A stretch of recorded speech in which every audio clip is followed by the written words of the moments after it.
The argument started before they even left the hotel parking lot. It wasn't really about the car. Susan had a rental, a sensible sedan that fit 4 people without difficulty, and Tom had driven his own truck from Columbus because he said he needed the truck, though none of them were sure what for. And the question of whether to take one vehicle or 2 became, in the way of things between siblings who are already carrying something, not about the vehicles at all. "It makes no sense to take 2 cars," Susan said. "We're going to the same places." "I know where I'm going," Tom said. "That's what I mean. We all know where we're going. Dad gave us the map. There's no reason. I just want my own car." Their younger sister, Diane, was standing to the side watching this with the expression she'd been wearing for most of the weekend.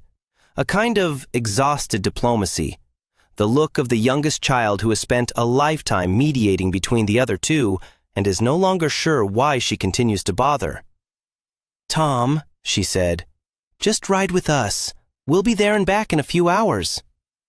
Tom looked at her, then at Susan, then at the hotel, which was a reasonable regional chain across the street from their father's house, the house where they'd grown up, where their father still lived, where they'd been staying in shifts for the past 2 months as his health had moved through stages they were managing with the particular competence of people who have no idea what they're doing.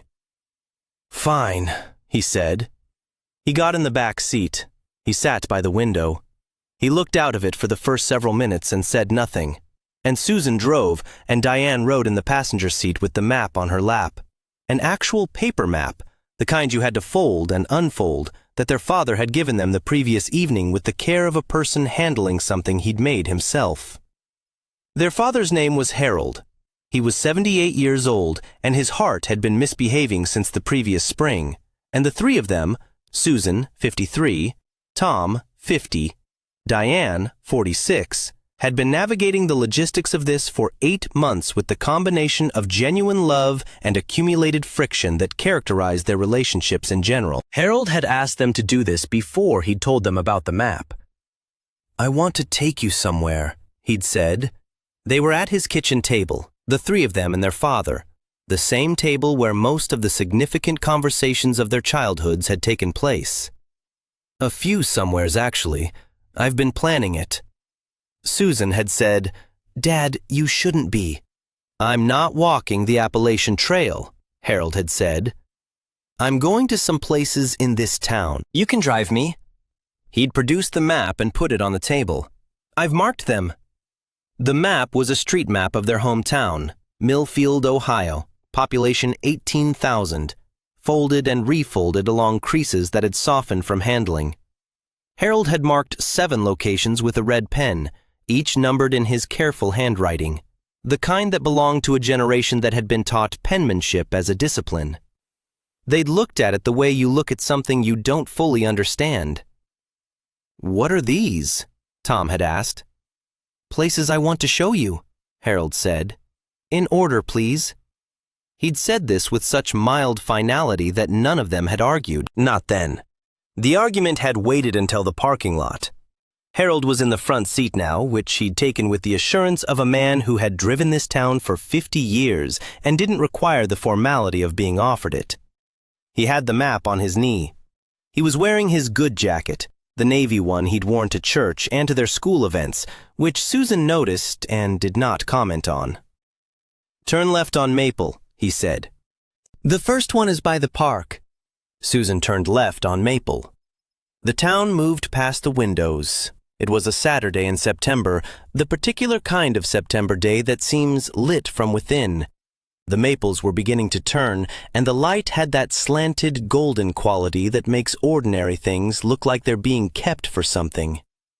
Tom stopped looking out the window and started looking at the town, which he hadn't done properly in years.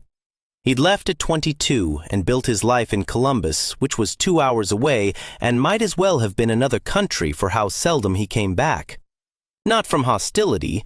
He didn't dislike Millfield exactly.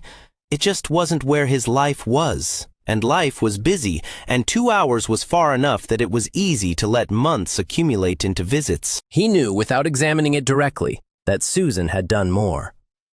Susan lived 40 minutes away and came more often and had handled more of the medical appointments and more of the conversations with doctors and had in the past 8 months carried more of the weight that comes with a parent's declining health. He knew this and had his reasons for the distance and felt, underneath the reasons, the specific discomfort of someone who suspects their reasons and their rationalizations may have gotten mixed up somewhere. The first location was a park near the center of town. Not a remarkable park, a square of green with a gazebo and some benches, the kind every small Midwestern town has and no one particularly thinks about. Harold directed Susan to park on the street nearby, and they all got out, and Harold stood on the sidewalk for a moment, looking at a bench near the path. "That one," he said, and walked toward it. They followed. The bench was iron, painted green, the paint chipped in places. Harold sat on it and looked at it for a moment. They arranged themselves around him, standing, waiting. "Tom," Harold said. Tom looked at him. "You were 4 years old," Harold said. "We came here on a Sunday afternoon. Your mother was home with Susan. She had an ear infection. It was just us." He looked at the bench. "You found a caterpillar on the path over there. Spent 45 minutes with it. Just watched it. Wouldn't leave until I promised you we'd come back and check on it." He looked at Tom. "You were so certain it had somewhere to be, that it had a schedule." A small pause. "I remember thinking, this one pays attention. This one sees things other people walk past." Tom was quiet. "I don't know if you still do that," Harold said. "Pay attention to small things. But you did it 4, and I never forgot it." He stood up. "Second one," he said. "Back toward downtown. I'll tell you where to turn." They walked back to the car without much talking. Tom got in the back seat and looked out the window again, but differently than before. The second location was the old public library, which was still a library, though it had been renovated and the entrance was different. Harold had them park, and they walked to a spot on the side of the building where a small garden had been planted. Someone's project, a community effort, not particularly notable. He was looking at the wall of the building, not the garden. "There used to be a window here," he said, "before the renovation. A reading room." He turned to Susan. "You were 8. We came to return books. You disappeared. Your mother was—" He smiled slightly. "Your mother was quite unhappy with me for about 15 minutes, until we found you. You were in the reading room in the back, where the windows were, reading, just sitting on the floor with a book that was too old for you, reading it like you'd been there for years." He paused. "The librarian told me you'd been there before, by yourself, that you came in sometimes after school." Susan looked at the wall where the window had been. "I didn't know she'd told you that," she said. "I didn't tell your mother," Harold said. "I figured if you needed the place, you needed the place." He looked at her. "You were always looking for somewhere quiet. I tried to make sure there was always somewhere quiet available to you." He paused. "I hope I did okay at that." Susan said, "Yes," and then didn't say anything else for a moment. They moved to the third location, which was a diner on the north end of town, still open, though under different ownership now. The sign changed, but the building the same. Harold had them stop in the parking lot. He didn't go inside. "This one is for Diane," he said. Diane, who had been quiet through the first 2 stops, looked at him. "You were 11, Harold said. You came here with your friend, the girl with the red hair. I can't remember her name." "Kelly," Diane said. "Kelly, right. You came here with Kelly, and you sat in that window booth, and you were here for 3 hours. I know because your mother sent me to find you. You were supposed to be home at 4, and I came here and looked in the window, and you were talking." He looked at the building. Just talking, the way kids don't usually talk, like the conversation was serious. "I stood outside for 5 minutes watching because I didn't want to interrupt something."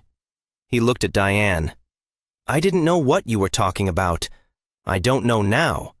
But I remember thinking, She's going to be the one who holds people, who lets people stay in the conversation as long as they need. Diane's eyes were bright. She was having a hard time, she said. Kelly, that year. I figured, Harold said. That's what I mean.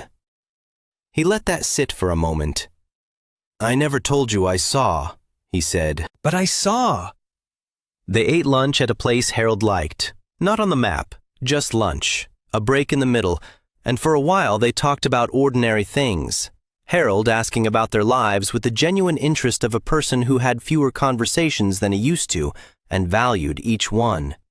He asked Tom about his work, Susan about her daughter, Diane about the apartment she'd moved into the previous year. He listened to the answers with the particular attention of someone who was filing things away carefully. Nobody brought up the map, or the will, or the house, or any of the things that had been hovering in the corners of the weekend.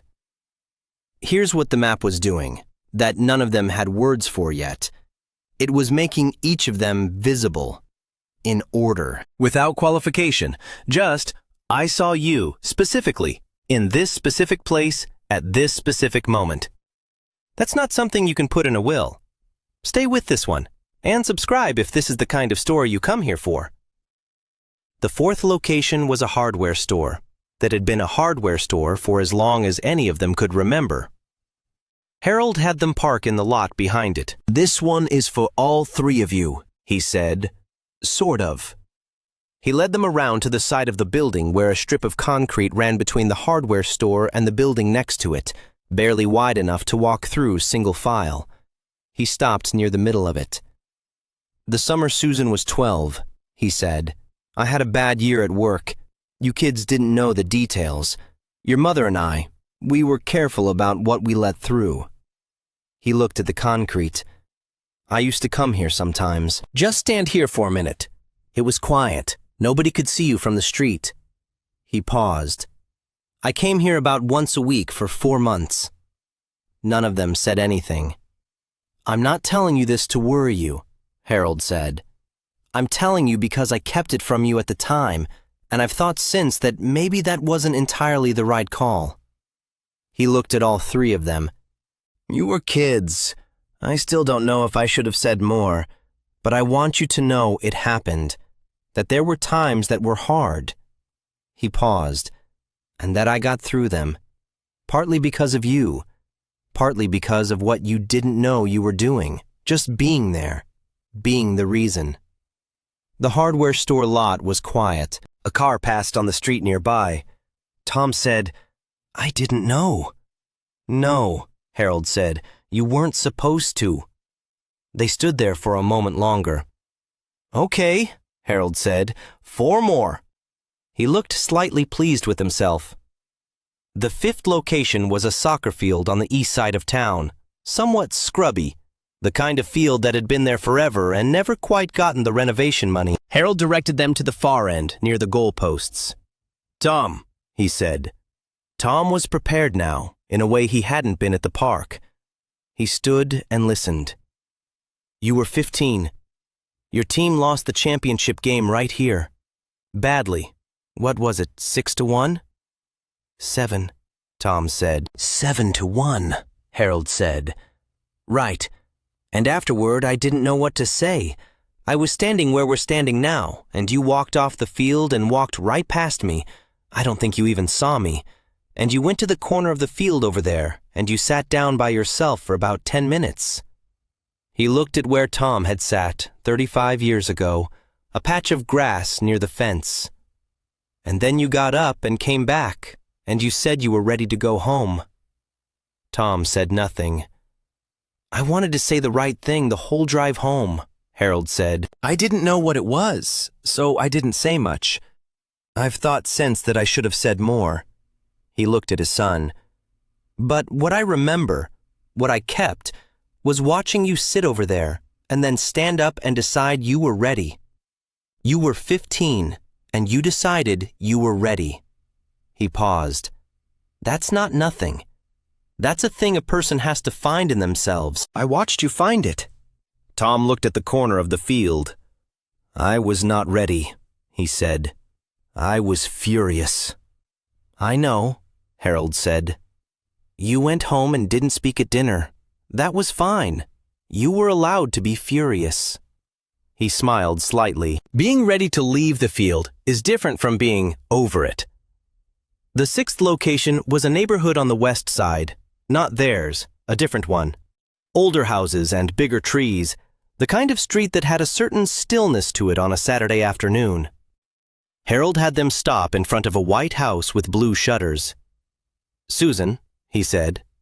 She was standing next to him on the sidewalk, her arms crossed loosely, not defensively, just the posture of someone standing still. You were 24, he said. You'd been in your first apartment for about a year.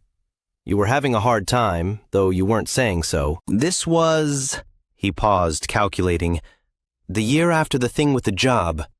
Susan nodded. She knew what year. I drove here one evening, Harold said. I don't know why exactly this street. I just drove, and I sat in the car here for a while. He looked at the white house. I was worried about you, the way you get worried about the one who won't tell you anything. He glanced at Susan. That one being you, historically. I know, she said. I didn't call. I didn't want to make it about me worrying. I just drove over here and sat for a while. He shrugged slightly. It didn't accomplish anything, practically, but it felt like being closer. Like I was at least in the same part of the world as the worry. He paused. I drove past your building on the way home. Your light was on. Susan looked at the white house. I called you the next week, Harold said. I said I was calling to see how the apartment was going. You said fine. I remember, Susan said. Were you fine? A pause. No, she said. Not really. I know, he said. I figured, but I also knew you'd get there. I just didn't know how to say that without it sounding like I wasn't taking it seriously. He looked at her. I was taking it very seriously. I just also believed in you very specifically. Susan unfolded her arms. The seventh location, the last one, was not where any of them expected. Harold directed Susan to drive back toward their childhood neighborhood, which they knew well, and then a few turns past the house where they'd grown up, to a small street that ended at a field that had been empty as long as any of them could remember. He had her park, and they all got out and walked to the edge of the field, where a large oak tree stood at the corner, the kind of tree so old it seemed to have been there before everything else. Harold stood with his hand on the bark for a moment. Then he turned and looked at all three of them. I used to come here, he said, when things were good. That's all. Not when things were hard. When something good happened, I came here. He paused. When each of you was born, when Susan graduated, when Tom got the job he wanted, when Diane called me from her first day at her own practice. He looked at the tree. I came here when your mother and I had our 40th anniversary. I came here last spring when the doctor first told me what was happening. But I came here to be grateful, not to be afraid. I'd had a long, good time. I knew that. None of them spoke. I want to leave you the house, Harold said. And what's in the savings, which is not very much, but it's something. I want that divided evenly, and I don't want you arguing about it. He looked at each of them in turn, briefly. I know there are things to argue about. I know Tom's been farther and Susan's been closer, and I know there are feelings about that. He paused. But those arguments are yours. I've had mine with myself already, and I came out deciding I was lucky in all three of you. Differently, for different reasons, at different times.